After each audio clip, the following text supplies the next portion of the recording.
Hello, everyone. Welcome to the first episode in our Arab Cup Roundtable series previewing the FIFA Arab Cup.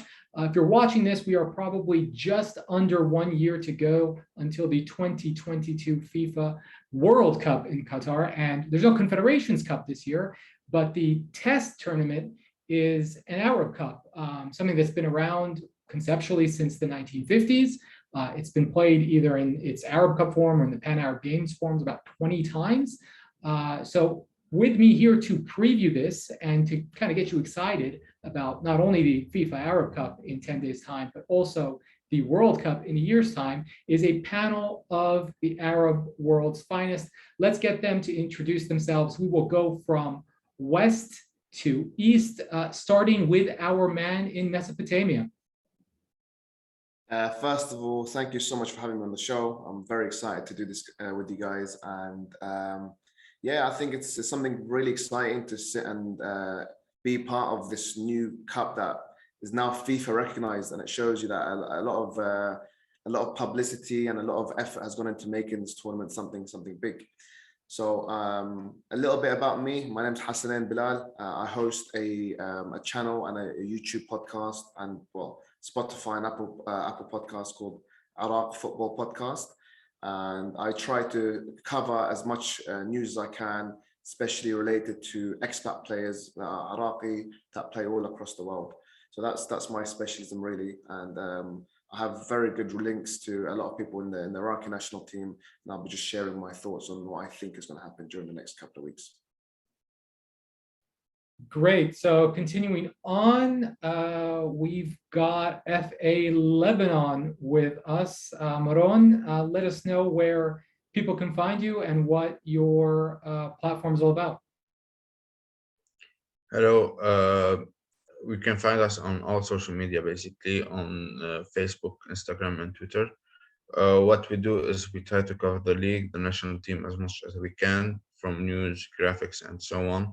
And also we're trying to create a full archives, statistical archive of the Lebanese football since the 1930s, since inception until now.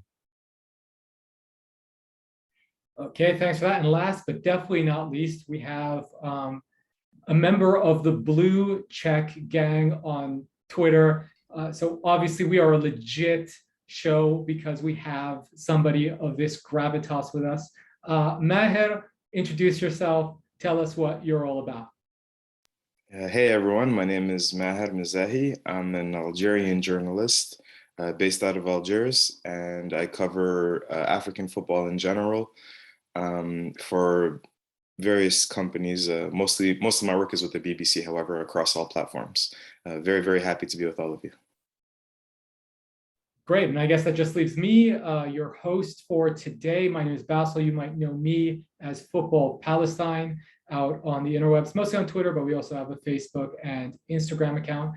I try and publish articles about the Palestinian national team, our players playing abroad, the local league, the very entertaining and ongoing story about hilarious ineptitude and corruption going on in our FA. But I try and keep things light. If you want to give me a follow, that's at Football Palestine with the Spanish spelling, or you can just access our website at footballpalestine.com with the English spelling. Or you can follow me on my personal Twitter account where I talk about football in a more broad and global sense. So not to dwell on it too much, I want to get right into this to talk a little bit about the history, right? Because this is the first time in 10 years almost that we get an Arab Cup. It's great that FIFA stepped in because, well, you know, the Arab federations seem to kind of forget about this tournament and forget to organize it even. Let's maybe start off with Maher first. Favorite Arab Cup or Pan-Arab Games memory? Yeah, honestly, I remember very, very little about previous editions. I vaguely remember the 2012 one where I believe it was Morocco that won the competition. And they had like a lot of local great players. When I say local, I mean those playing in the domestic league. And many of them were the ones that had created a surprise at the Club World Cup when Raja Casablanca made it to the final and finished as runners-up. So that's what I remember. I remember that edition. But for me, what's always made more of an impression, honestly, was the club edition of these Pan Arab Cups, of these the Arab Champions League of sorts, which have sort of been discontinued because of COVID. But as in terms of national teams, I vaguely remember the 2012 edition and very little beyond that. So for me, this is the fact that FIFA stepped in and they've sort of patroned this competition. For me, it's kind of interesting, and it kind of lets us start on a new foot. And I'm wondering, are we going to start becoming a little more consistent with this? How often is it a one-time thing because the World Cup is here, or is this going to be more of a recurring event? I would love to see it be more of a recurring event. The Arab world is a new place now. It's not like it was in the 1960s and 1970s. There are new relationships, there are new ties, new cultures, new subcultures. So for me, I'm really, really excited about this tournament. I've been to Qatar. I've seen some of the infrastructure. It's really, really, really impressive. So I think it's going to be a great tournament. Great. Maroun, any special memories you have of Lebanon at the Arab Cup or the Pan Arab Games? Basically, my memory isn't something I've witnessed, obviously. Based on my work, I think my favorite one is 1963, the first one, because it was held in Lebanon. Obviously, I haven't watched it entirely. I didn't watch even clips, but working on it and following some of our legends of that time, forgotten legends. So I think arguably it's one of the best tournaments that Lebanon has ever played in, the 1963 one, and yeah, that's why I think it's my favorite. Hassanane, look, I'm not going to bury the lead here, but Iraq is the most successful side in Pan-Arab competition. They've won 4 Arab Cups and I believe a Pan-Arab Games as well to go with that. So there's no shortage of good memories you might have to pick from. So let us know, what are some of the memories you have from previous editions? To be honest with you, given my age, I am quite young. I'm only 29. There's only so much crossover that's been between Iraq when we played in these cups, when we were doing quite well, and my lifespan. So in terms of actual like football that I've witnessed, it's next to nothing. But I know this cup holds a special place for Iraqi football. And I'm also excited that it's going to be really the first time I get to actually sit and watch this. So I'm very, very excited. I'm waiting for this to get started. I was in Doha recently as well. Iraq, we play our home game there.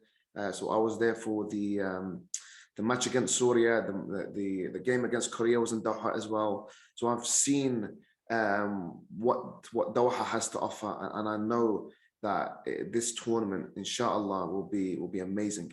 So whilst I've not got that many memories, I know this place is the right place to host such a wonderful cup.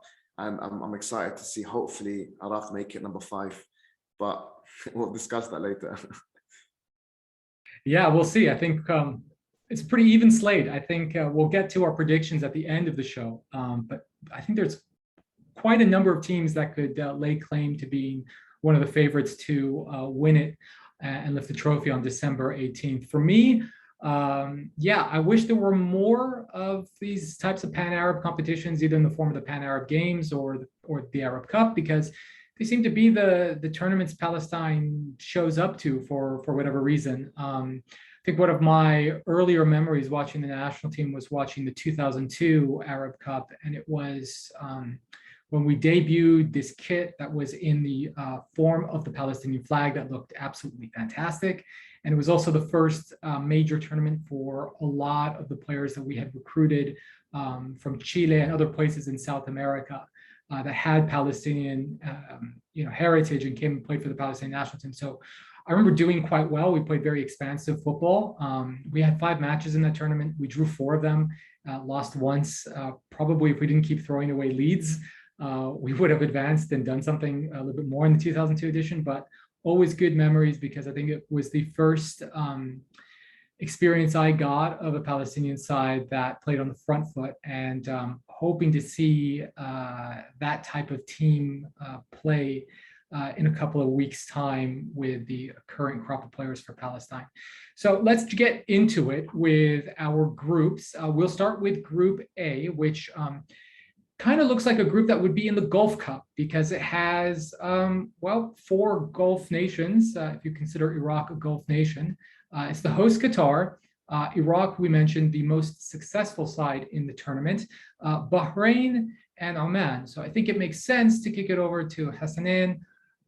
Let's start, we'll get to Iraq eventually, but let's start with the hosts. Are they the favorites to win it? I mean, they are Asian Cup champions. They did well at the Gold Cup. They've had a bit of a stumble here and there in some of their friendlies with European opposition, but they're on home soil. They've got their first team. Are they the favorites? It's a weird one. I think Qatar on paper, they might be favorites, but if we look at what's been happening recently in terms of the national team, it's a bit of a mixed bag.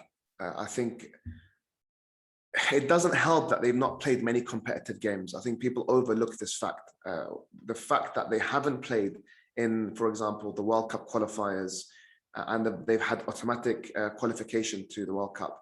I think this will be detrimental to them. Yes, they've been playing in high-end friendlies against European teams, but you could argue this is a good experience, but at the same time, a friendly is always going to be a friendly. You know, it's not going to have the same intensity, the same purpose that a competitive game has. So it will be very interesting to see just how sharp these Qatari players are going to be. But at the same time, you know, you're playing against teams like Portugal, you're playing against big European countries. You would imagine that the lessons the Qatari players would have learned from these competitive or these difficult games, they would have probably learned a lot from it. And it will be very, very interesting to see how Qatar do against Group A, but more importantly, I think to see how these guys do in the World Cup. I think it's very exciting. And if I'm honest with you, they might not be Iraq, but I really do want to see Qatar do well, because I think it's a good look for us as Arabs to have the Arab countries go to the World Cup and show just what we can do on a global scale. So I'm fully behind Qatar, and I wish that they do well in the coming World Cup. Another one of our panel members that has some experience playing against Qatar, Maroun. Lebanon opened up their Asian Cup 2 years ago against Qatar. They didn't do that great in that match, and then just sort of got stronger as the tournament went on. What do you think about this Qatari side? Do you think they have what it takes to not just get out of the group, but potentially win it on home soil? The Qatar side from the 2019 Asian Cup is so much different than the one that played in the Gold Cup just a couple of months back. I don't agree completely with Hassan here, because I think Qatar are playing well. The experience that they are getting from these friendlies versus the European teams is a lot. It's very good. Lebanon made the same process in the 90s, playing against the likes of Slovakia and Ecuador just to gain experience enough for the 2000 Arab Cup. So Qatar are doing it a lot more effectively. So I think, yes, they are one of the favorites to win the Arab Cup, especially it's on home soil also. And I think there will be full stadiums, right? So I would put Qatar up there for them to win the group and the championship eventually. Can I just add though? It's not that I don't think that what they're doing is not right. I just think that obviously they're going to gain a lot of experience playing against European teams, and this will only benefit them. But I just question how Qatar will cope having not played a competitive game in such a long time. I think playing competitive football is the best, most effective way to make sure the players are 100%. And, you know, you could play whoever you want, but a friendly will always be a friendly. It doesn't matter if it's Portugal, it doesn't matter if it's Slovakia. That's just, I personally think the lack of competitive football they've played might come back to bite them, but that's my opinion. I guess Yeah, you're but have not counting the the Gold Cup as a competitive fixture then, or even the Copa America they played a couple of years back. Yeah, of course, but like how long ago was that? World Cup was only this past summer. It was only a couple months ago. It seems like a long time ago, but it would have been what, June or July, I think. Okay, let's go with that, right? That means they've not played competitive football in 5 months. That's a long time. You know, but then again, like I'm not taking anything away from Qatar. They are a very good quality team. And I'm not saying they're not going to do well. I fully expect them to come top of this group or at least qualify. But what happens when they play against the likes of Algeria in the latter stages, the likes of Morocco or whoever, Saudi Arabia, that if they qualify? I think at that point, you will see the importance of playing regular competitive football. And I think in the long run, the last stages, I'd imagine that the lack of competitive football will be a factor. I kind of see where Hassanane is coming from, because 5 months ago, in some ways doesn't seem like a very long time, but in others, when other national teams are playing competitive qualifying matches, almost every month, I kind of get that. However, one thing with the Qatari team that kind of sort of always catches my eye is how experienced their squad is. I mean, this has been a group that's been playing together for the better part of a decade now. If you look at how many players have more than 50, 60 caps, it's really, really impressive. So I think that might help them in terms of familiarity. They know each other. And I think the more experienced the side is, like in that term, in that way, the easier it is for them to sort of be up for it when the big occasion comes. Also, there's one thing that all the top teams, if you want to call them, in the Arab Cup, their players aren't experienced and they haven't played competitive international games for the most of them. Like Algeria are sending their domestic league national team. Saudi Arabia are sending their Olympic team. Egypt, I think they're only sending their local teams. So in terms of experience and competitiveness, I think the edge is with Qatar, not against them, versus these types of national teams. Yeah, I completely see where you're coming from. With Iraq, our squad list as of right now, so in Dubai time 2:30 today, it's not been released, and I'm not too sure with the other countries whether they've released their squads or not. But I think once we see the full squads of all the teams, we'll have a better idea of who's favorites and who's likely to be who. All right, let's move on, because I think, one of the things we're going to have some difficulty handicapping is we know the preliminary squads, so like the 35-man list, but we don't know, and I'm not even sure if it's going to be a 23-man squad or something like a 25 or 26-man squad like they had. Iraq don't, like this is how disorganized it is with our national team. Even the preliminary squad, I have no idea. Like I speak to a lot of all the expat players, and I'm seeing reports that, like, for example, Jilwan Hamad will be called up to the final squad. Jilwan hasn't heard from anybody within the FA. Justin Meram, who I spoke to today, this morning, again, another name touted that he will be there. No contact with the FA. So maybe like you guys have a better idea of what's happening. I am like, me and the players themselves are waiting to see the official list. So it's not good. I think we're all used to like tardiness and bad paperwork, but that's most of us, at least I have an idea, like a provisional squad. You guys are a little bit late with that. But will Iraq be donning these the beautiful kit that you're wearing? So this kit was apparently made for the Arab Cup. And then I see rumors saying that no, they will not be wearing it. So we'll wait and see. But hey, it looks good, so I'm not too fussed. Definitely winning the award for best dressed team, even before a ball is kicked. Let's move on to some other teams in Group A. Bahrain's a weird one, right? Because I felt like they are probably the side in Asia and in the Arab world in general that was the worst impacted by COVID, because they had an amazing 2019. They just went from strength to strength. They won the West Asian Football Federation Championship. in Iraq against Iraq to sort of start the competitive cycle, the new competitive cycle. Then they followed that up by going top of their group, and it was a group that included Iraq and Iran, and they got results against both those sides. And then they followed that up by winning the Gulf Cup. And then COVID hit, and they had a centralized venue for qualifying, and then something happened, and they're not in the final 12 of Asian World Cup qualifying. Hassanane, what can you tell us about them? Are they going to find that 2019 form, or is that just, a flash in the pan that's just never going to come back?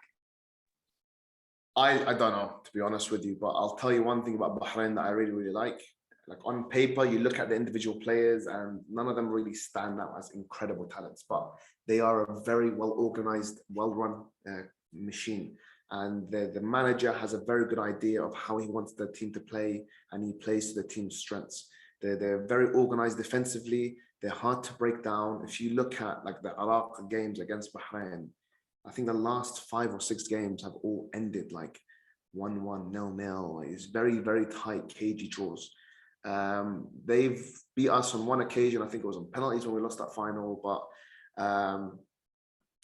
they're a good, well-run machine, and they play to their advantage. So I think it's going to be very interesting seeing how this group unfolds. You have Qatar, who's a very good team. You have Bahrain, who know how to hold their own, and then we'll come to Iraq and Oman in a bit as well.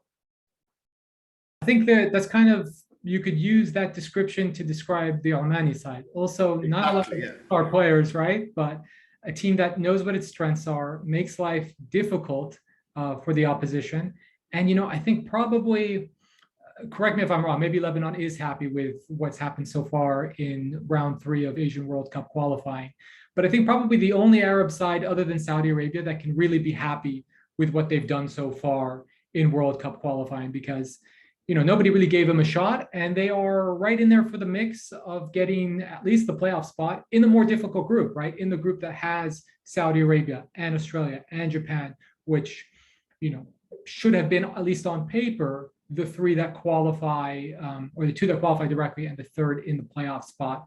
Does anyone have any idea of what do we expect of Oman? Can they spring that surprise? Because I think conventional wisdom says Qatar, Iraq in one of those orders, either 1-2 or 2-1. Can they spoil the party here? What do we think? I mean, as an Iraqi, I fully expect them to put up a big challenge to the group, and I would not be shocked if the 2 teams that do go through are Oman and Qatar. Now, again, I spoke about Bahrain being a well-run machine.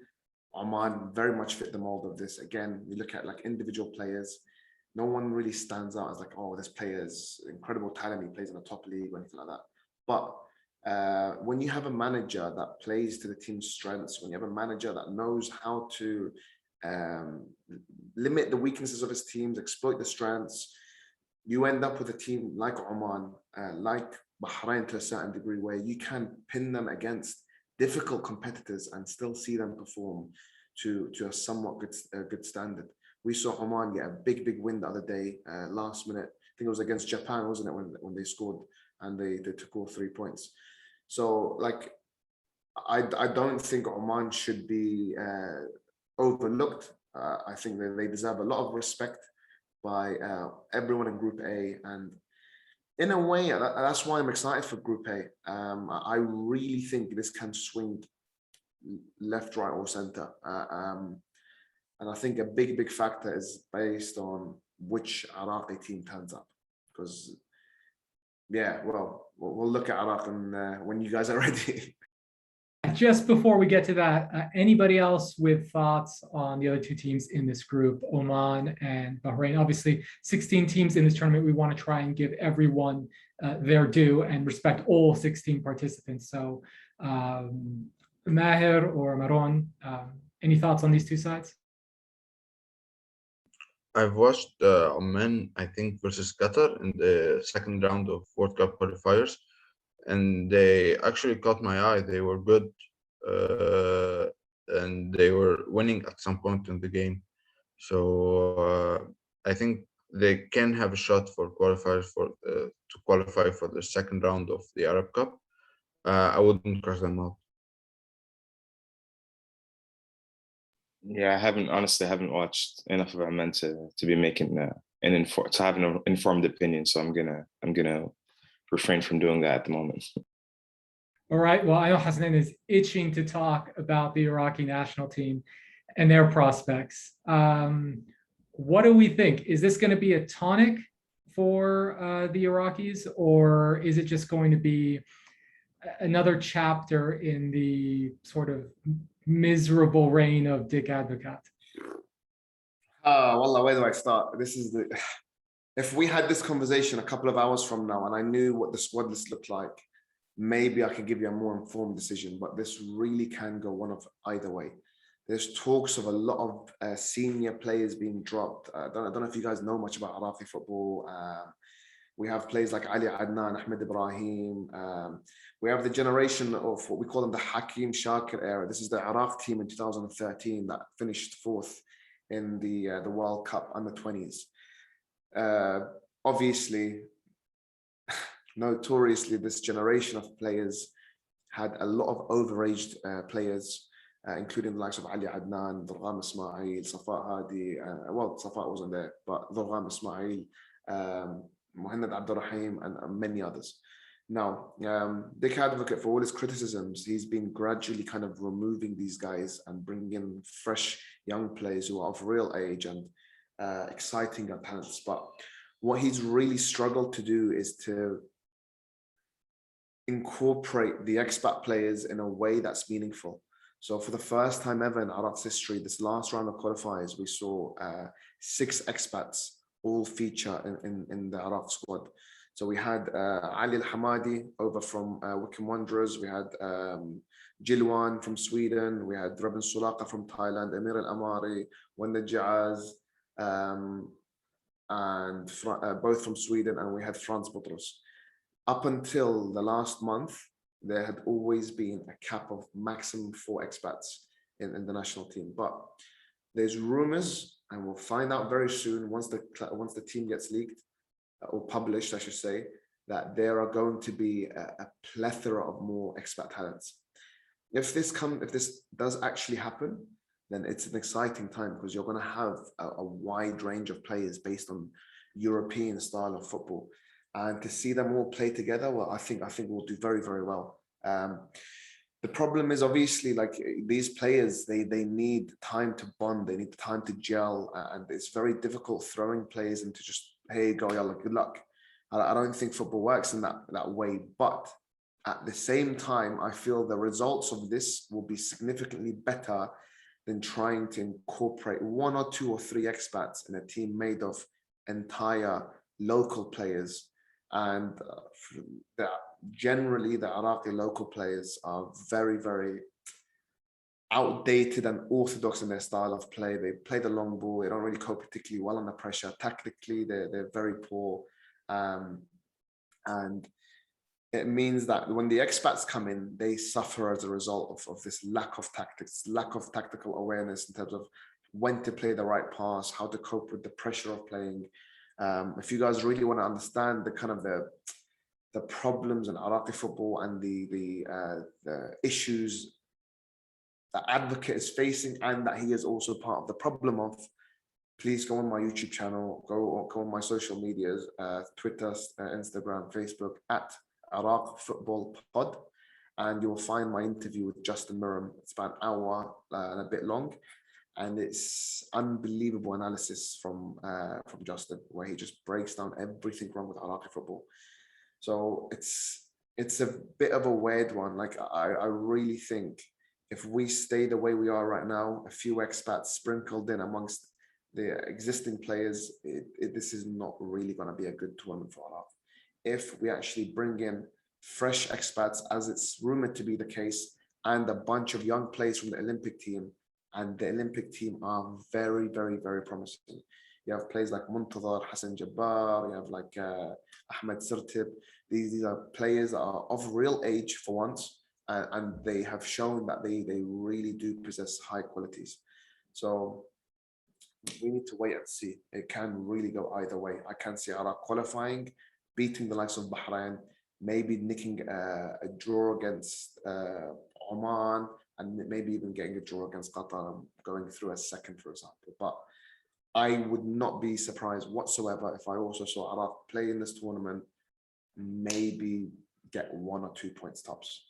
So it's a weird one. Yeah, well, listen, I will say this. We are going to plug that interview in the description below. I watched the interview you did with Justin Meram last night.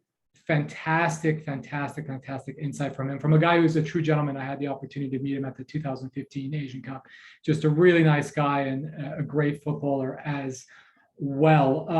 So fun facts and trivia for you. I've crunched the numbers. Iraq and Qatar have never exited at a group stage of a tournament. So we'll get our predictions at the end of the show, but something to consider as we go through the group. So moving on, we'll go to Group B. That is a nicely balanced geographic group. We have Tunisia, Mauritania, 2 African sides, alongside 2 Asian sides, Syria and UAE. So I want to bring Maher in, and I actually want to focus on the team that gets maybe the least coverage out of the 16 teams here. I want to talk about Mauritania. And if you are a fan of Mauritania, I want to hear from you. What are your thoughts? Let us know in the comments below. But for now, we're going to get the thoughts of our North African football expert. Maher, take it away. Yeah, Mauritania is an interesting one. You know, for most of my life growing up, unfortunately, they were kind of irrelevant when it comes to African football. But throughout the last decade, really, 2010s to 2020, we saw really notable progression being made.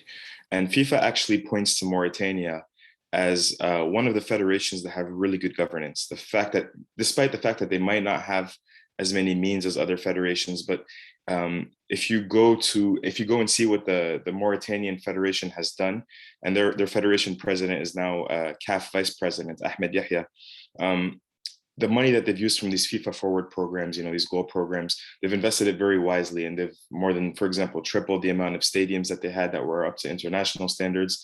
They've structured their league, so now you have a first, second, and amateur division, whereas before it was just like a bunch of teams sporadically located a little bit everywhere that play against each other once in a while.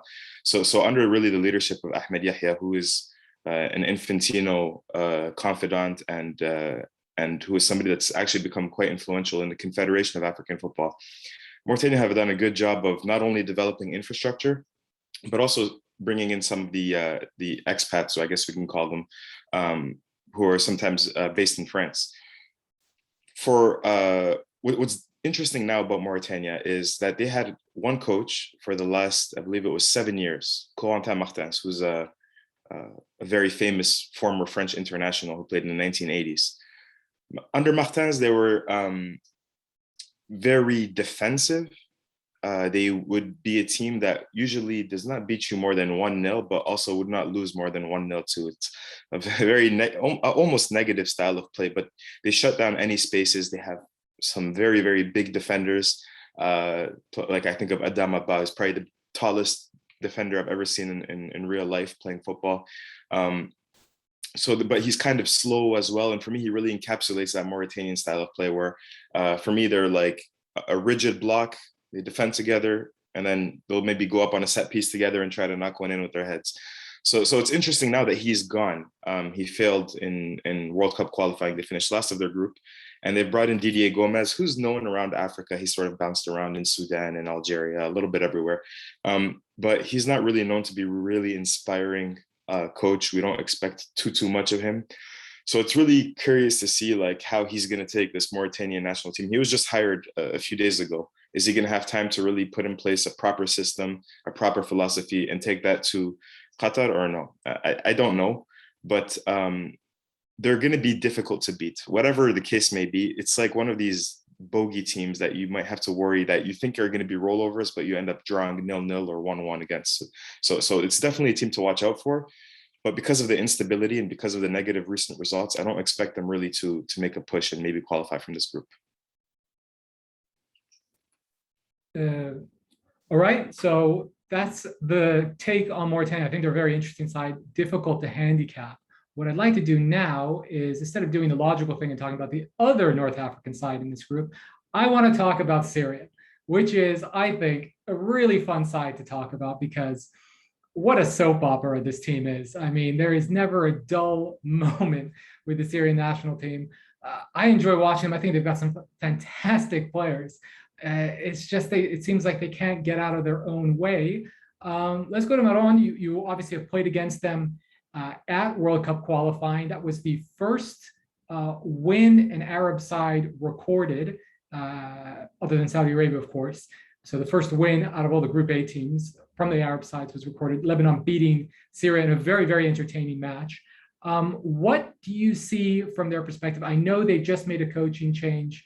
Nizar Mahrous leaving the side, and Romanian coming in, Valeriu Țița.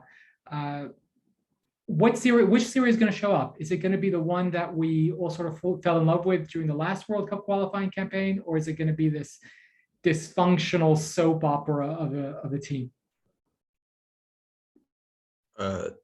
Tita Valero, the new coach of the Syrian team, has found a lot of success in nearby countries. Even in Lebanon, I think he led Safa and Nijmi, and one of them reached the AFC Cup final in 2008, I think, Safa. So, and he also has a previous experience with the Syrian national team, I think around 2011 or something like that. So Tita Valero would be a huge plus for the national team.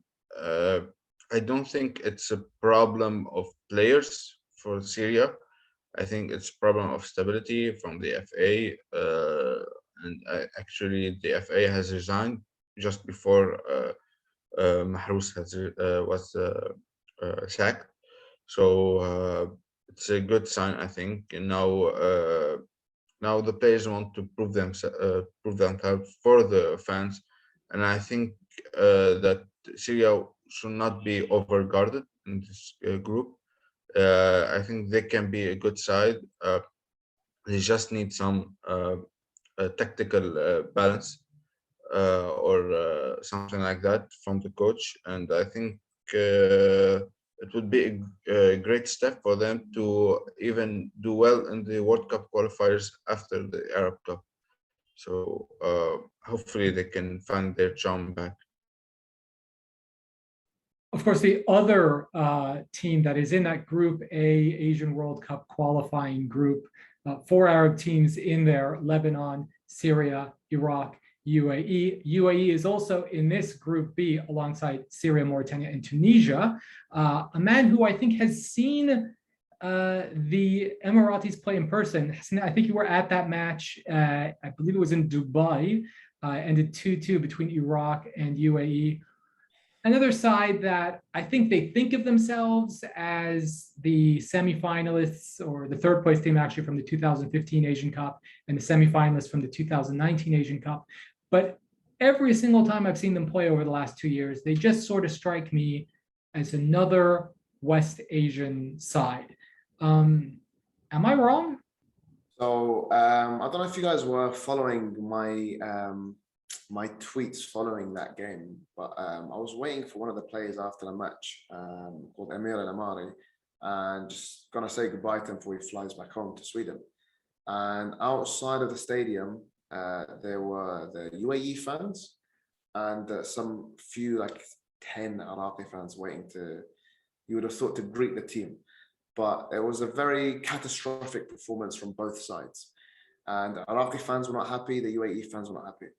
And it was very interesting to see the response of the Emirati fans as the Emirati team walked towards the bus. The fans, when they saw the plays, they started cheering, and it was this real love and affinity towards the national team.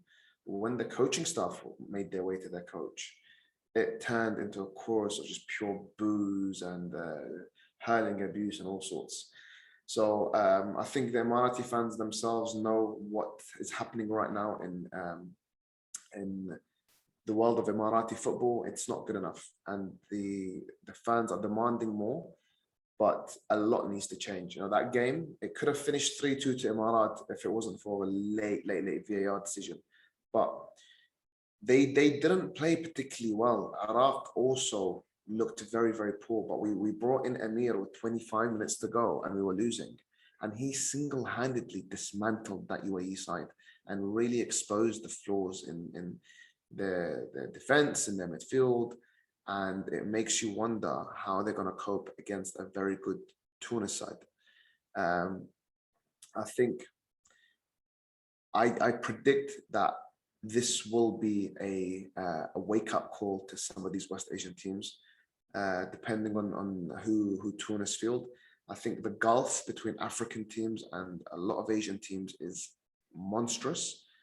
And I think going into this tournament, if the African teams are up for it and they really do play to their full potential,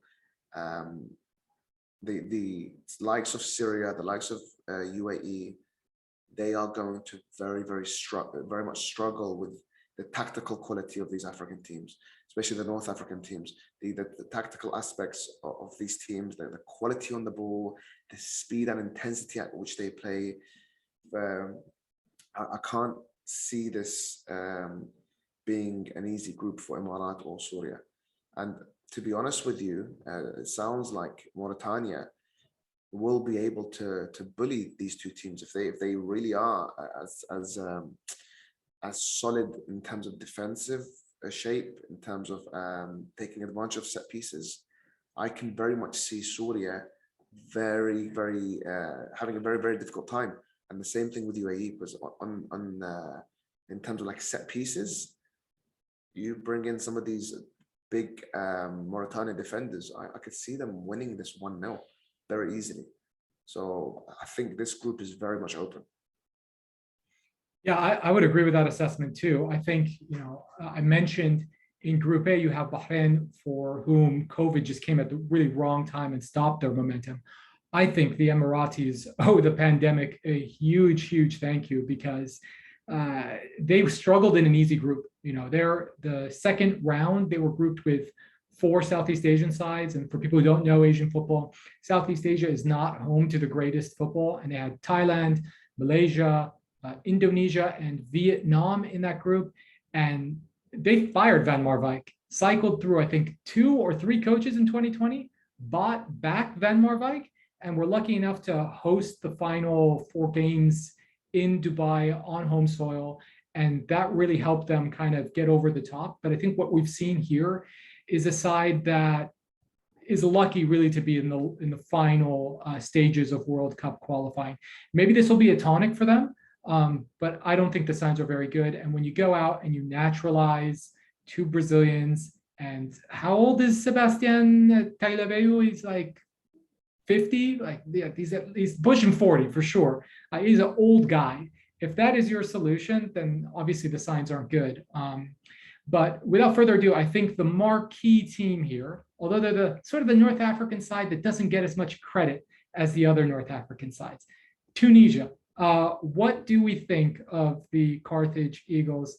Maher, take it away. They're going to be a force to be reckoned with, honestly. For me, they'll be one of the favorites of this competition. Unlike Morocco and Algeria, Tunisia's real heart and their base, even if they no longer sometimes play in the Tunisian league, they are at least produced in that Tunisian league from those Tunisian clubs. Whereas Morocco and Algeria can call on the likes of Riyad Mahrez or Hakim Ziyech, who are usually formed somewhere in Europe and then come play for their team of origin, we can say. So this Tunisian national team, again, even if they're a little bit splattered, a little bit all over the place now, most of the time they've come up together. They've played in the same youth national teams. They've played against one another. They're very familiar with one another. And that's one of the things that, honestly, as a neutral, that always struck me about the Tunisian national team was, I remember in 2018, before the World Cup, we went to go do a documentary with Sky Sports about the Tunisian league. And we went to go watch a match that was Nejm Sahli against Taraji Tunsi, which is they call the Tunisian Classical. Etoile du Sahel against Esperance de Tunis. And what really struck me, I'm used to intense atmospheres and intimidating atmospheres in North Africa and, violence, all of that. But the intensity of the hatred between those two clubs and between the supporters, it's like nothing I've ever seen before. And it even spilled onto the pitch. So the match was interrupted in, I think, the 88th minute because there were projectiles and rocks and everything like starting to come in through the stands. And we had to run into the tunnel. And as I was in the tunnel, the players also ran in, and the refs. And then there was a brawl inside of the tunnel that nobody else saw between the players. So and in my head, I'm thinking, you know, the players from these two teams in a few months' time are going to be playing on the same national team. They make up probably 80% of the starting lineup. And they're going to be playing in the same national team that's going to go and defend the Tunisian colors. And I think really that's really the real adjective that defines the Tunisian national team. They call it grinta, and it's really like grit or toughness, intensity. And you're going to find that within these Tunisian players. So besides all of that, they have fantastic players. For me, Ali Ma'loul is probably going to be the best left back in this tournament. He plays for Al Ahly in Egypt. You have a lot of experience. So Ayman Abdel Noor, who played at the likes of Valencia.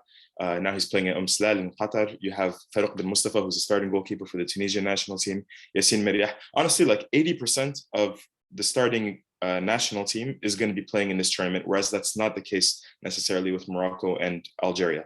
So that's really going to be one of Tunisia's strengths. And to add, I don't know, to give them even more credence and more credibility, the coach Mundar Kbeir is the same coach as the Tunisian national team, whereas again, that's not the case for Morocco and Algeria. So this team for me, the Carthage Eagles are going to be definitely a force to be reckoned with. They have experienced players, talented players, players that are showcase players in Qatar, like Youssef Msakni. Youssef Msakni in 2012, 2013 was being talked about as maybe going to Paris Saint-Germain, becoming the first Arab superstar under QSI. And eventually he just goes to Qatar instead. And he's been there for the better part of a decade now. And he's a showcase player for the QSL. So players like that are going to feel at home and maybe feel extra responsibility on their shoulders. And they're even going to have probably the most exciting young talent at this tournament, Hannibal Mejbri, who's one of the best players in the Manchester United youth ranks. He's only 18 years old. And Tunisia managed to convince him to come represent the Carthage Eagles. So he's definitely one to look out for. A really exciting attacking midfielder, left-footed, who can sort of drift across the attacking line and create goals. So for me, a wonderful mix of youth and experience. Pretty much the same national team that's qualifies with ease in Africa. And for me, definitely one of the favorites of this tournament. Maher, can I ask you, because I'm a massive United fan, and a couple of days ago, 2 days ago, I spoke to Zidane Iqbal, who's also Mejbri's teammate, and he's one of the best talents at United at youth level. And Zidane told me, listen, the Iraqi fans are going to be very, very upset that Mejbri is going, and I'm not, because Zidane is currently injured, unfortunately. How is it that Tunis managed to convince him to represent you guys? Well, Tunis, sorry. So I can't believe I'm blanking on his name, but basically, it's interesting because these North African teams, they usually put in place a policy to try and poach these talents that you can find in Europe. And there's really two ways of doing it. Morocco does it one way, where they recruit scouts, and they'll have scouts in each country. They'll have a scout in Spain, they'll have a scout in Holland, they'll have a scout in France, and they're really responsible for really keeping an eye on the under 23 level talents and approaching them to maybe come play for the Moroccan youth national teams. And in some cases, the Moroccan senior national teams. And that was the case with, for example, Ashraf Hakimi and even Ismail Ben Nasser, who plays at AC Milan. He was supposed to come play for Morocco, but then Algeria convinced him at the last minute. Algeria's policy has always been sort of bribe him with money. Come play for Algeria and we'll give you, we have a telecom company called Mobilis. We'll give you a massive contract with them for image rights, and you'll have your billboards everywhere, and sometimes they've even been given apartments and things like that.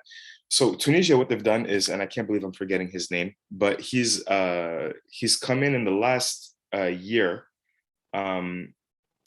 and he's really done a great job of convincing a lot of different Tunisian younger talents and this was his whole job with the Tunisian Federation, is to go and convince these players. And he went and he met with Mejbri, and he promised him playing time, promised that he's going to be called up, and if they go to the World Cup, he's going to have a place at the World Cup. And that's how they managed to convince him, honestly. And it's Mohammed Slim. It's not Ben Ashur. I just have to look up his name. Sorry. I This can't is believe I'm so blanking. interesting, man. Mohammed Slim bin Uthman. Sorry, Mohammed Slim bin Uthman. That's his name. And his sole job with the federation is going and convincing these players. And it's not just the North African teams that do this. Also, Mali have the same thing with former international Husseini Diawara. His job is to go and literally convince these foreigners to come play. Not foreigners, apologies. Foreign-based players to come play for their national teams of origin. The reason I ask is because for, like I said, Iraq, we have so many talented expats all across the world right now. But you see countries like these North African sides, like Algeria, like Tunis, and they've placed so much effort and emphasis in terms of actively finding these players, actively bringing them to the national team. And then you compare that to Iraq, where we actually actively go to war with these players and make sure that they don't want to represent Iraq and they don't get a fair chance. And the only reason anyone knows these players is because of accounts that are based on social media, like Iraqi pro players, like mine, like a few others. And I mean, the word is takhalluf in terms of Arabic, like it's so backwards in terms of our mentality. So it's just very depressing but intriguing to hear how things operate in North Africa. The one thing I'd say, and just to briefly wrap this up, because I think we maybe spent a little too much time on Tunisia and Bess is panicking or something, is usually how this really comes with, it's really a two-way thing. Number one, like you said, the federation has to be proactive and they really have to go after these players, which is, I guess, a problem in Iraq, but also results. Once you have results, once Algeria had a very tough time convincing people to come play for Algeria in the 1990s and the early 2000s. But once you start going to a World Cup or two and you start consistently qualifying for the Africa Cup of Nations, people see it as a credible alternative. Okay, maybe I don't have to go play for France. Maybe I can go be a superstar in Algeria. So I think it's really a double-edged sword. Sorry, Bassett. No worries, no worries. We're all here for the show, for the discussion. Let's sort of put a cap on Group B. We'll obviously get back to our predictions of what we think are going to happen. I think a couple of us are definitely on that Tunisia bandwagon.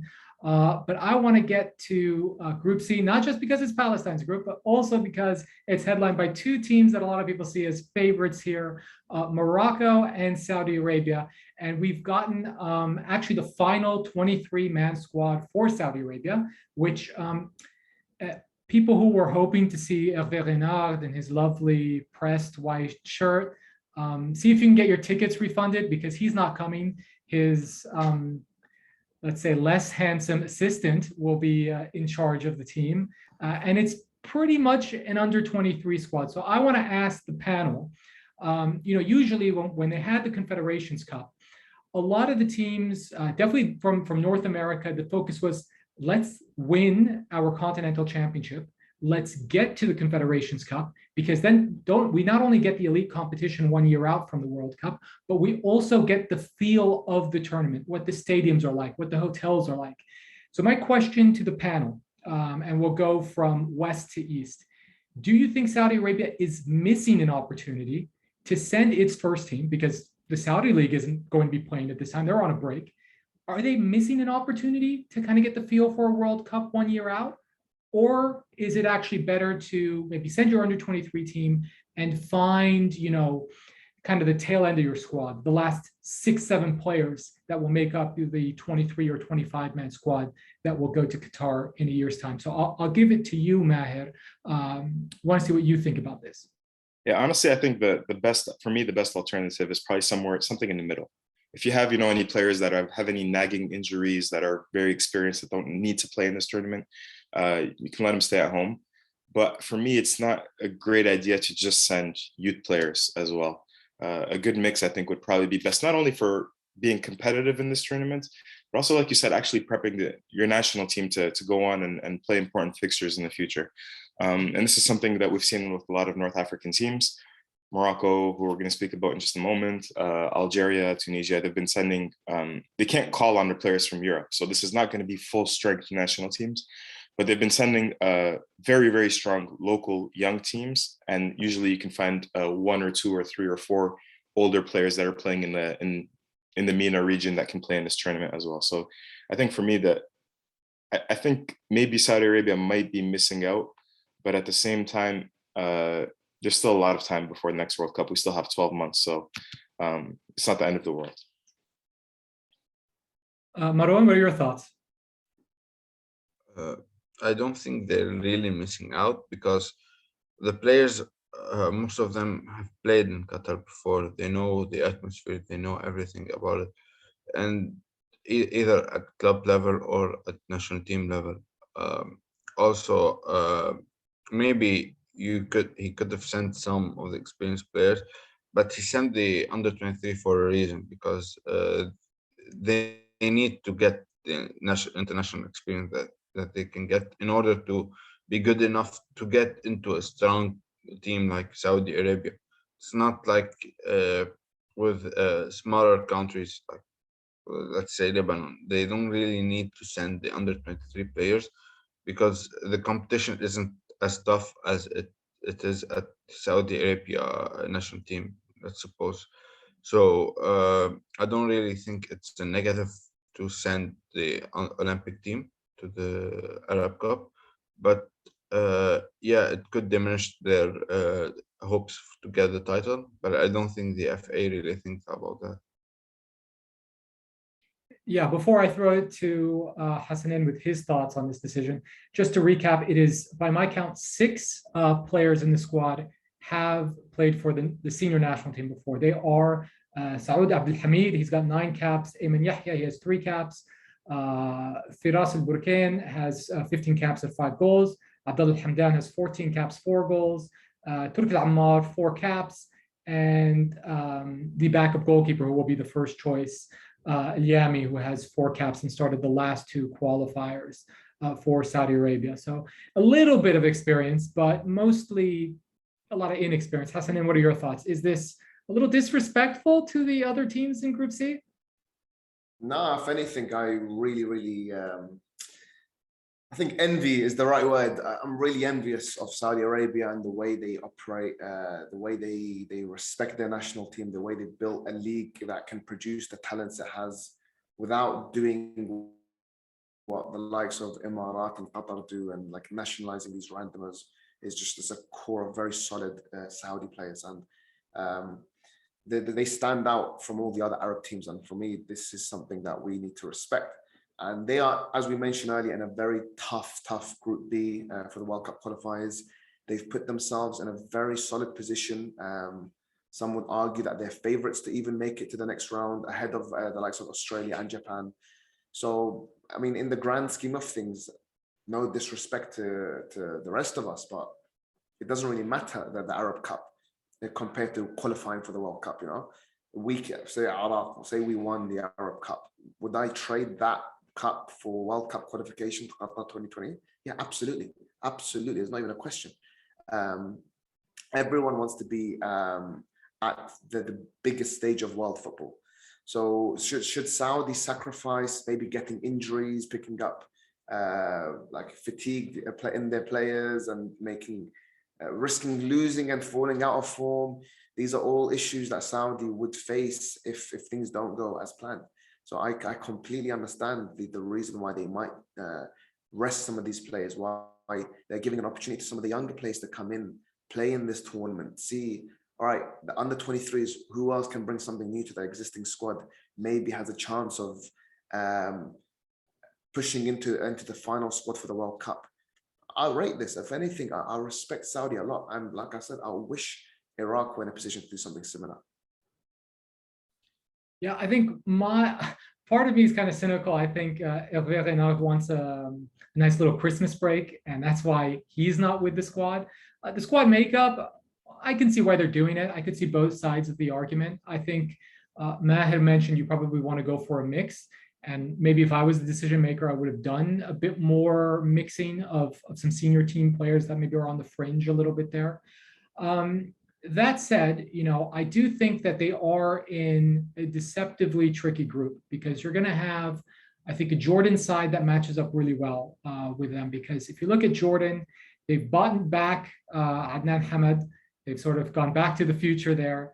And the one thing, you know, remembering that 2014 World Cup qualification, the one thing Adnan Hamad's sides were really good at was hitting you on the counter. And what we know with what Hervé Renard has instilled in Saudi Arabia is they're a possession-based side, right?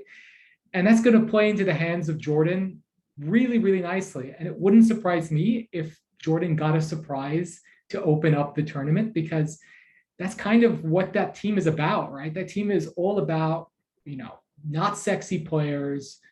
Nobody plays in any sort of big leagues. Their biggest player, Moussa Tami, is not going to be there, but all their other first choice players, to my knowledge, are going to be available. And yeah, I can see it, being successful. And obviously, Mohamed, since he's taken over in the friendlies they played, they have had some good results. The 3-0 against Uzbekistan stands out. The 2-0, although Kosovo outplayed them, also stands out. So I think it might be tricky, just given the fact that, also Morocco, which Maher will fill us in as well, is probably favorites now to win this group. And then you have Palestine, who are definitely not going to make things easy for Saudi Arabia. And a lot of people will be thinking about the second game they played at qualifying. I don't want to get into why things went in that direction. Thankfully, they did. Palestine fired their coach. They've got a new coach. But if you go back to that first game in 2019 that was played in Palestine should have won that game by multiple goals. It ended up being a 0-0 draw. So I think my thinking is Morocco wins this group, and then it's going to be an absolute dogfight between Saudi Arabia, Jordan, and Palestine for that second place spot to get to the quarterfinals. Maher, fill us in. What do you think the Atlas Lions are going to do in this group? Am I right to kind of make them favorites to win the group? I don't know. I'm not sure about favorites, but they'll be very strong. I expect them to qualify from the group. So as we mentioned before, they're not going to be with Ashraf Hakimi. They're not going to be with Hakim Ziyech and the Moroccan superstars that we all see playing at the highest level in Europe. They're not going to be with their coach, Vahid Halilodzic, who is the Bosnian coach of. I think he qualified Japan to the last World Cup, and before that Algeria, and before that the Ivory Coast, and now he's, I think, trying to make it 4 World Cups in a row that he qualifies a national team to. So he's really, really good. He's really, really disciplined. Instead, they have Hussein Amouta, who's somebody that knows Qatar well. I think he was the coach of Asad for a while. He also coached Wydad Casablanca and won an African Champions League with them. And since then, he's been sort of drifting around the federation, and he's taken charge of this. What we call in Algeria, we call it A prime, which is like, it's a domestic team, or we could say like A apostrophe. That's what we call it. So it's basically a B team.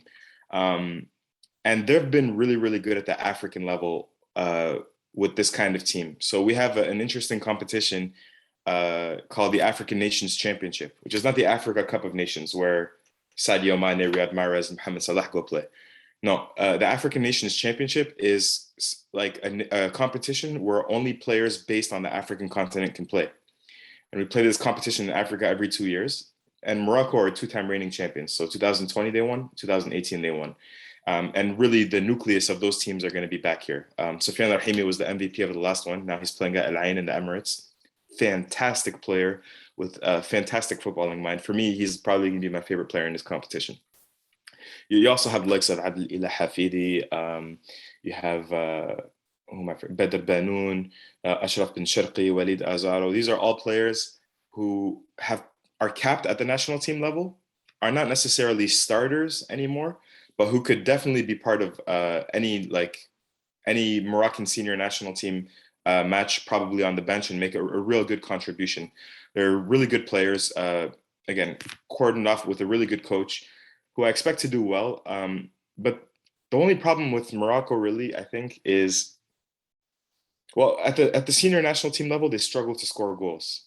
I wonder if they're going to struggle here as well, because the likes of like Ayoub El-Kaabi, Ashraf bin Sharqi, Walid Azaro are usually like decent strikers at the African Nations Championship level, but not really with the senior national team. And I wonder how they're going to do against the likes of Saudi Arabia, Jordan, and Palestine. Are they going to also be able to score goals as well? But you can expect Morocco to be combative, to be tactically sound, and to be a real contender, again, not only in this group, but also for the rest of the tournament. Maher, can I ask, you talked about tactics and intensity, but do you think in terms of like physicality, there's going to be a big difference between the Arab sides and Morocco? Yeah, I'm not sure. I mean, I'm not too familiar with Jordan and Palestine. I would say that, like, again, thinking about like Rahimi, Bin Sharqi, Azaro, Badr Banoun. Badr Banoun is a little bit taller, but he's kind of skinny. They're not really like monsters, you know.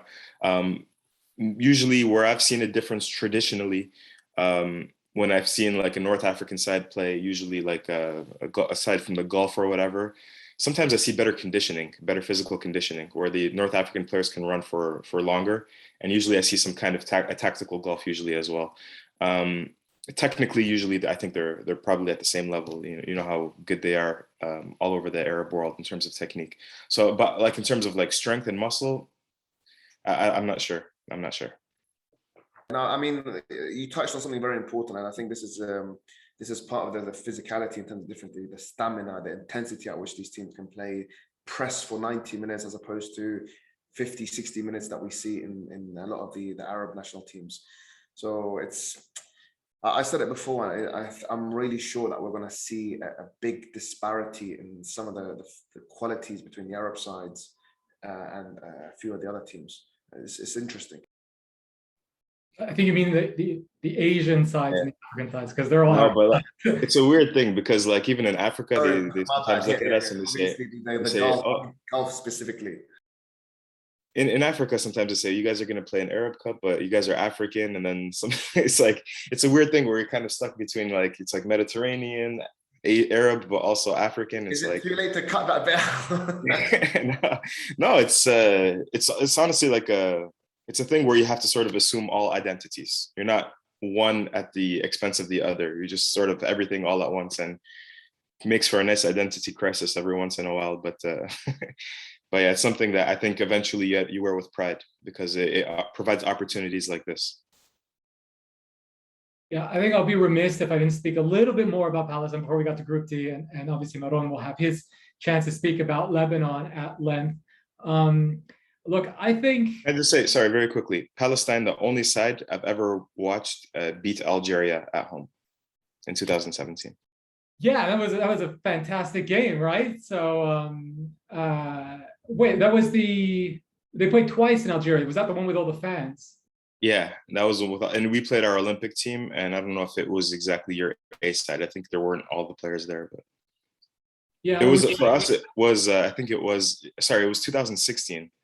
And it was a preparation for the Rio Olympics because our team had made it to the Rio Olympics. Yeah, so it's interesting, right? I think just looking back at the past couple of years, we did do this sort of test match against an Algeria quasi-Olympic team, both in 2016. Then we did a rematch in 2017. Palestine won those games 1-0 both times. In between those two matches, there was also a match against a Moroccan kind of Olympic Prim side as well, which ended in a 0-0 draw. Look, I think the atmosphere around Palestine is very negative, and I don't blame the fans. When you have a coach that wins all the matches in 2017, leads them on a 10-match unbeaten streak, gets them to 73rd in the FIFA rankings, and all of a sudden he's fired. Bolivian, okay, one of the greatest Bolivian footballers ever, but not really a great manager, comes in for 2 matches. You fire him. You bring back the coach. You bring back Abdel Nasser Barakat's staff, minus Abdel Nasser Barakat, just to kind of spite the fans. And listen, I love Algeria to death, but this man is not representative, I think, of the Algerian people. Noureddin Walid Ali is a crazy person. I will throw a link if you guys want to see him screaming at me at a press conference. That's one of my favorite experiences with the national team. But it's so good that his reign is over, just because this team really regressed, and it cost us an opportunity to be, next to Lebanon, next to Iraq, at the final stage of World Cup qualification. And all our neighbors have done it. Jordan have done it in recent history. Syria has done it twice on the trot. Lebanon has done it. Iraq is always there. We're the one country that never gets there. And we had a shot. We started off with, beating Uzbekistan at home. We got that draw against Saudi Arabia. And really, when we look back, it was 2 random losses that we should have never lost, games we should have never lost, to Yemen and Singapore, that cost us. And when he was finally dismissed after 33 matches in charge, what happened? Okay, it was a weird appointment. Meram Dabboub, the Tunisian goalkeeping coach, is in charge, but the players like him, and he knows tactics, and he knows how to get this team to play how he wants, which is We're going to press teams up, high up on the pitch, win the ball back, and do the quickest route to goal. And we saw, somebody asked me, I remember back in June, do you see this guy lasting, or does he deserve a chance? And I said, he only deserves a chance if he wins all 3 matches he has on the docket in June by 3-0 or more. He beat Singapore 4-0, he beat Yemen 3-0, and then to qualify for the Arab Cup, he beat Comoros 5-1. So, there's negativity, I get it. And then, Palestine is also a team that really relies on a couple key players that play abroad. Mahmoud Wadi, that plays for Pyramids, is not going to come because they have the Confederations Cup to play in, so he can't come. Saleh Shahadi, who plays in Switzerland, can't come.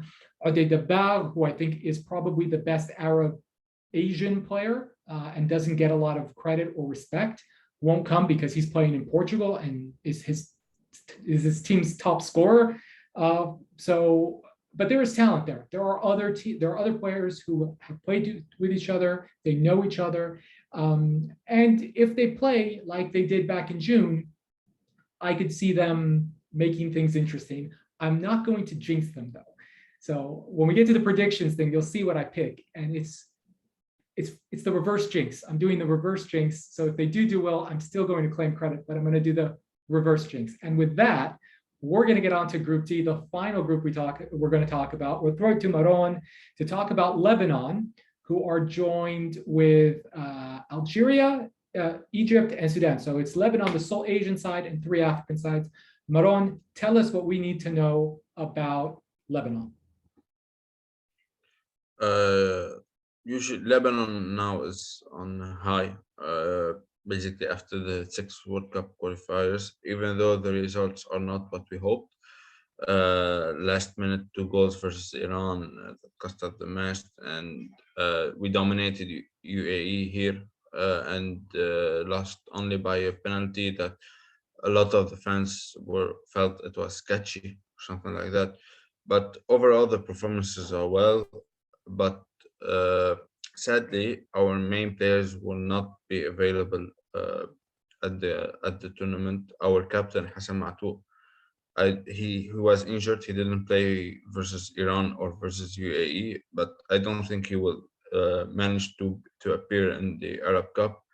He is our most experienced player ever. He has almost 100 cap, and he is currently our top scorer since the 90s, co-top scorer, because we have our top scorer. We don't know how much goals he scored, so he has I think more than 21. So yeah, but he won't feature.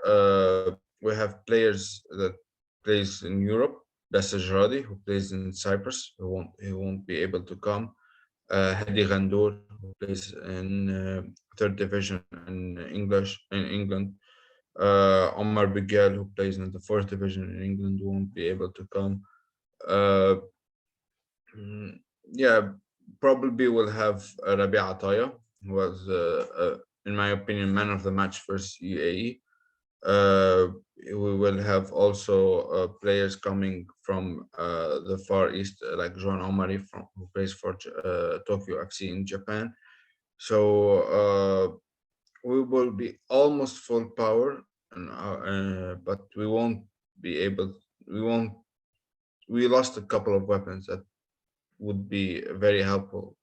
So that's why I don't really think we can see Lebanon qualify from that group. If Lebanon is to get a win against any of these 3 teams in the group, who would you back them to get a result against?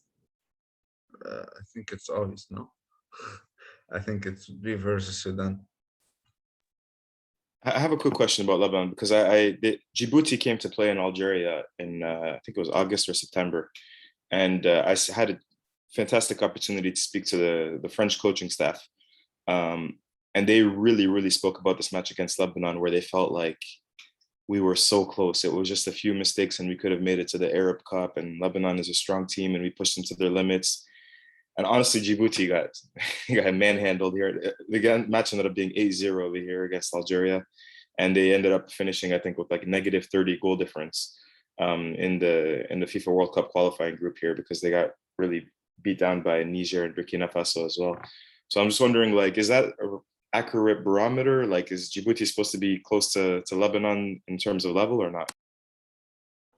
Uh, yeah, Djibouti was close in that game, but just remember that the team was coming back from South Korea, where they played three qualifiers, and with a lot of pressure because after the North Korea withdrew from the qualifiers, we had our chances, and then like emotionally we screwed up versus Turkmenistan. It was the players' fault, and they knew it was their fault. Then they lost versus Korea in a very hard fought game, and then chance played, and Saudi Arabia beat Uzbekistan, and a lot of results went our way in order to qualify for the third round. So mentally, the players weren't really that good. And before going to South Korea, the league had stopped for almost 2 months. So it wasn't really the ideal circumstances for Lebanon. Also, all our players abroad weren't in the team. Like the European teams were, the players of the European teams went back to Europe, and also the players in the Asian continent went back to their clubs because the leagues were also going. You know, Asia follow the yearly calendar, not the one that we are used to at Europe. So basically, we were just playing with players from Lebanon. They, I think, one or two players there made their debut versus Djibouti. So yeah, you really don't take it as a reference for what the Lebanese team. Also, we have another coach, and yeah, a lot of mishaps from that game. But yeah, in that game, Djibouti was close, but I don't think that it could be a reference for where Lebanese football is compared to Djibouti. Yeah, I think Maher, like the floor is yours because we've got three African sides in this group. Yeah. This seems like one of the most straightforward ones. Am I missing something here? Because I think conventional wisdom would say Egypt and Algeria. Can we make a point or case for Sudan? I don't think so. I think Egypt for sure. Egypt is going to be headed by their real coach, Carlos Queiroz, who's probably one of the most well-respected coaches in Africa and probably in the world as well in terms of international teams. He's come recently. He's only been coach of the Egyptian national team for I think 2 months now. And before he came, they were in a difficult position. Egypt, which is the really frustrating bit. Sorry. He turned down the Iraq job to take the Egypt. Makes it all the more painful to listen to this. Yeah, he was even like maybe close to getting the Algeria job as well. But yeah, before he came, they were really struggling. There was a chance that Libya was going to struggle with Egypt to make it to the next round of World Cup qualifying. But since he's been there, Egypt have been on a roll. They qualified early, and it looks like the players are enjoying themselves again. Hassanane Belal kind of had a reputation for being a little bit of a disciplinarian and a hard man, and with Queiroz, it seems like there's a new page that's been turned, and the players are starting to make it. However, you're not going to have your Mohamed Salah. You're not going to have the striker at Galatasaray, Mustafa Mahfoud.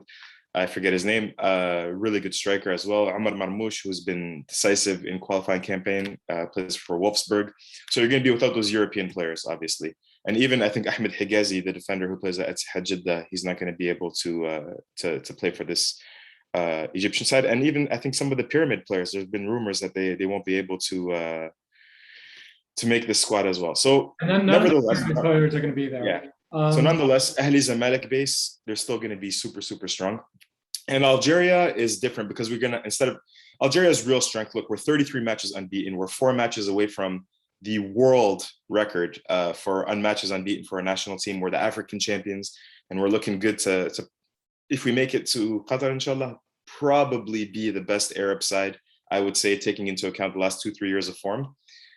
However, that's mostly due to the coach, Jamal Belmadi, who's used to be the coach of the Qatari national team and Lafouia, and but now we have Majid Bouguera, who's going to be taking care of this team. He's going to have about 4 to 5 starters that are going to be playing, which is good. Yusuf Belaili, Baghdad Bounajah, Jamal Belamri, Rais Mbolhi, the goalkeeper. So these are all very, very good players who I expect to sort of lead the rest of the team on. Look out for Emir Sayoud, who had more than 30 goals in a little more than 40 matches for Algerian champions CR Belouizdad last year. So yeah, definitely going to be those 2 teams who I think are favorites. Sudan had brought in a new coach, Hubert Baloud, and they finished last in their group in World Cup qualifying. Not expecting much from them. I think it's Egypt and Algeria will be favorites. Egypt slightly a little bit more because of the coaching, I think is going to play a little bit of a difference. Just one last thing, keep an eye out for Yusuf Belaili. This guy is, I swear when I watch the Algerian national team, he plays better than Riyad Mahrez 90% of the time. He is incredible, a fantastic talent who should be playing at the Champions League. But unfortunately, he has like a very bad decision-making, agents, all that stuff. But I think he could very well be the best player in this tournament. Okay, so with that, we are going to get to predictions. We might actually lose Maroun very soon due to extenuating circumstances. We won't get into that. It's the Lebanese experience. So Maroun, it is you're going to be first up to make predictions. Give me a group winner and a runner-up from each group.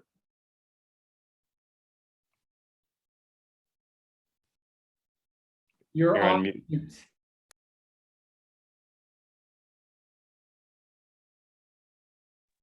Sorry. Let's start from our group. In Group D, I think it's obvious, Egypt and Algeria. In Group C, I think my memory will fade a bit because I didn't.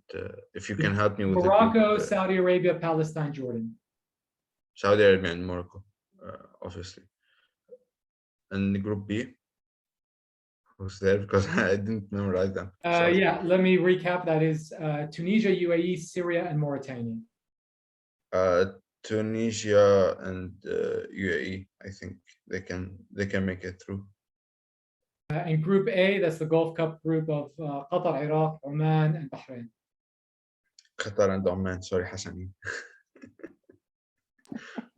Yeah, and I think eventually it would come down between 4 countries, Qatar and Saudi Arabia, and maybe Egypt and Algeria from Africa.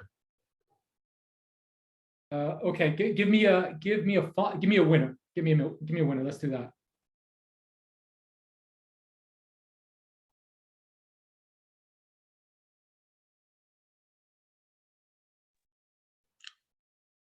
I said Qatar if nobody heard me. Okay, so you've got Qatar as champion, and before we let you go, a top scorer and a player to watch out for. That could be a Lebanese player, or that could be a player that you think not a lot of people are talking about from one of the other 15 countries that are participating.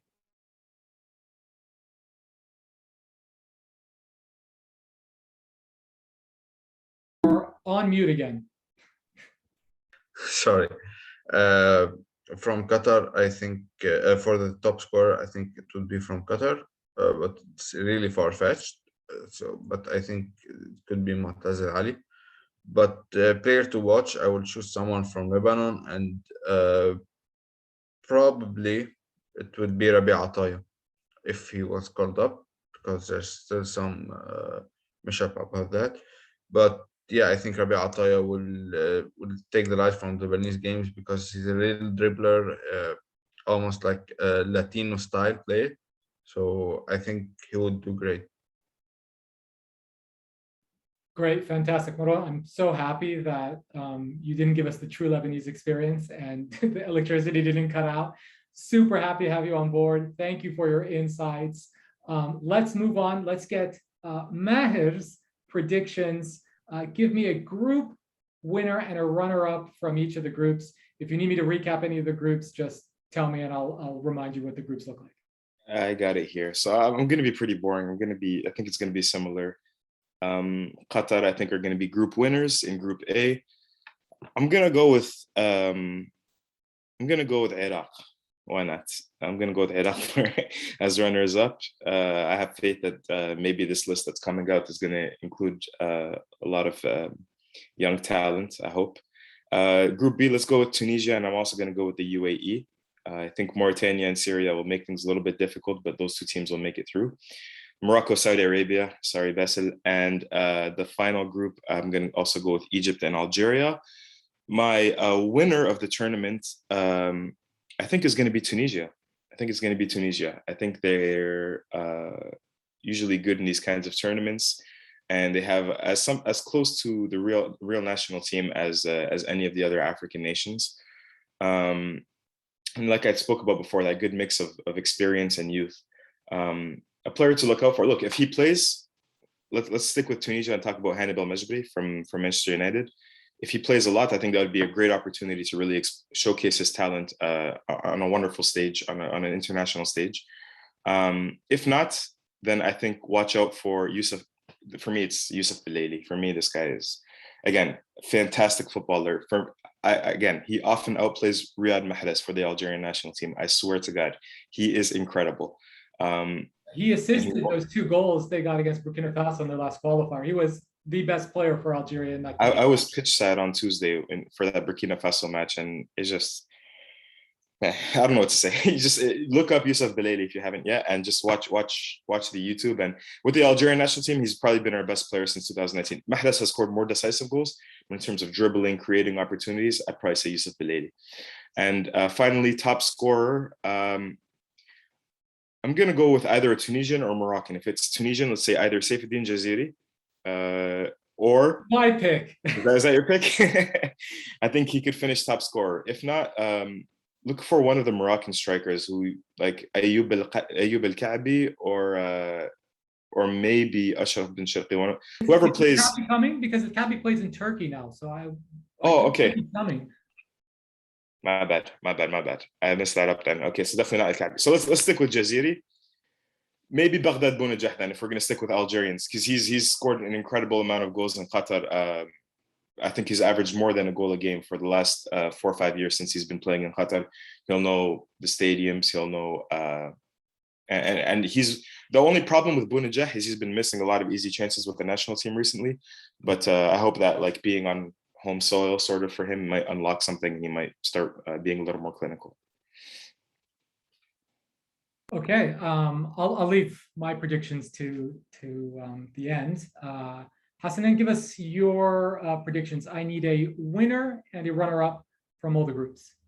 I can see Egypt winning this. You know, Carlos Queiroz as a manager, I think is amazing, and I really wish we had him as our manager. But you know, it wasn't meant to be. I could see them like crossing the final line with the experience squad that they have, with the manager that they have. In terms of my predictions, yeah, it's literally what Maher said. I can see Iraq and Qatar going through the first group. We get the other groups out. Tunis is for Group B, if I'm not mistaken. Alongside Emirat, I can see them going through. Group C is Algeria and Egypt, no? No, Group C is Palestine's group. Palestine, Jordan, Saudi Arabia, and Morocco. Yeah, Saudi Arabia, Morocco. I'd be very shocked if that's not the case. And for the final group, it would be the 2 North African sides, Algeria and Egypt. In terms of who I expect to maybe finish as like top goal scorers, I could see, like, for example, Qatari's Muaz Ali, for example, finishing top goal scorer. I could see them going far in the tournament, giving a lot of games for him to get goals. In terms of young talents, Hannibal Mejbri, as a United fan, somebody that I know a lot about. I know he's an incredible talent. Whether he gets game time or not, I don't know. I'd love to propose some Iraqi players, but I just don't know what the squad is going to be like. I mean, as you guys are speaking, I've been on my phone, Instagram, refreshing, waiting for something to come through from the FA, but nothing. If I was to say, and this is me guessing he's going to be in the squad, there's a young player called Ahmed Sartib from our Olympic side, who's an absolute baller on the left wing. Very young, a very talented player. Assuming he's going to be there, he's somebody to watch out for. All right, so I guess that just leaves me and my predictions. I think I'm gonna mix it up a little bit. I agree with like 90% of what you guys predicted. Look, I mentioned one of the interesting stats is that Iraq and Qatar are just two sides. I mean, Qatar hasn't participated in a whole lot of Pan-Arab tournaments, just 2 Arab Cups, 2 Pan-Arab games, but every time they participated, they found a way out of the group stage. You know, UAE is the other side that hasn't ever exited a group stage, but it's only 2 Arab Cups for them as well. But Iraq is a side that, yes, I understand that they should be a lot better than what they are right now, but I still think that they are better than Bahrain and Oman, and they kind of have that I think they have that mental edge, right? Because look, you know, Palestine and Iraq, Iraq is Palestine's most common opponent, and Iraq owns us. They are like, Iraq is our daddy, 100%.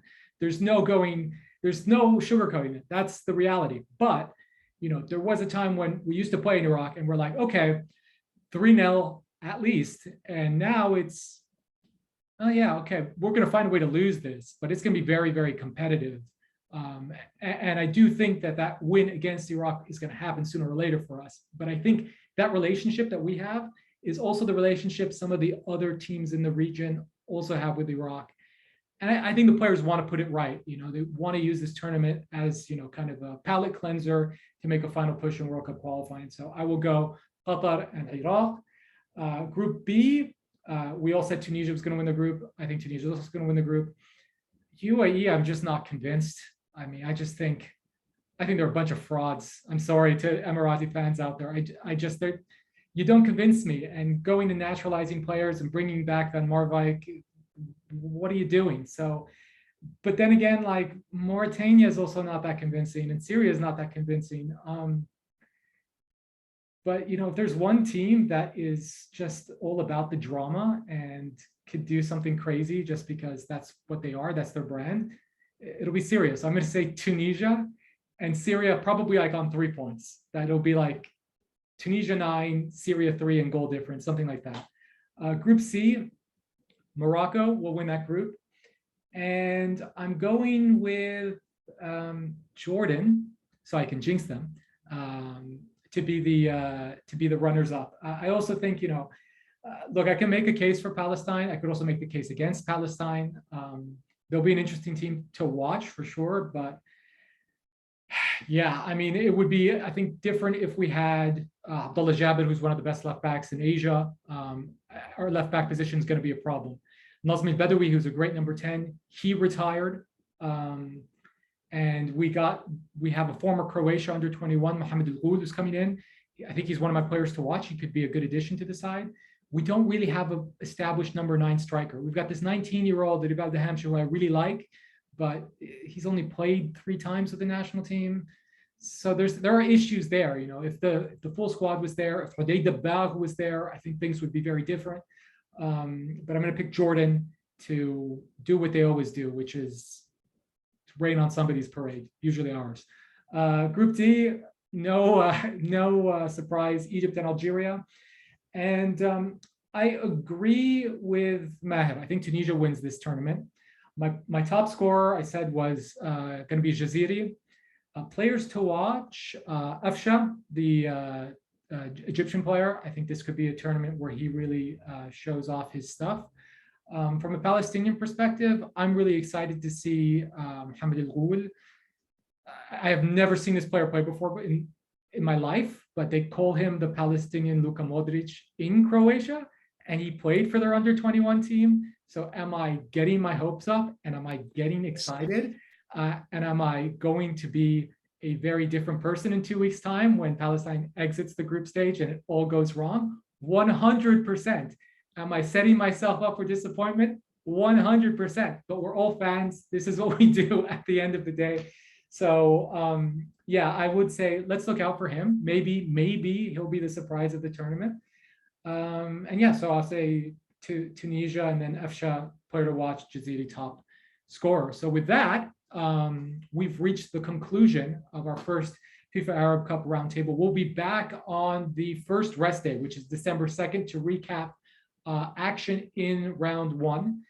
In the meantime, if you're watching on YouTube, leave a comment below give us your predictions, and if we reach, let's say, 1,000 likes, we will do a giveaway to the person who picks, let's say, the winner and the top scorer correctly. So go ahead and do that. Thank you to my guests, Maher Mezahi, Hassanane Belal, and Maroun Mahfoud for joining me, and we will see you in the next one. Until then, enjoy the football.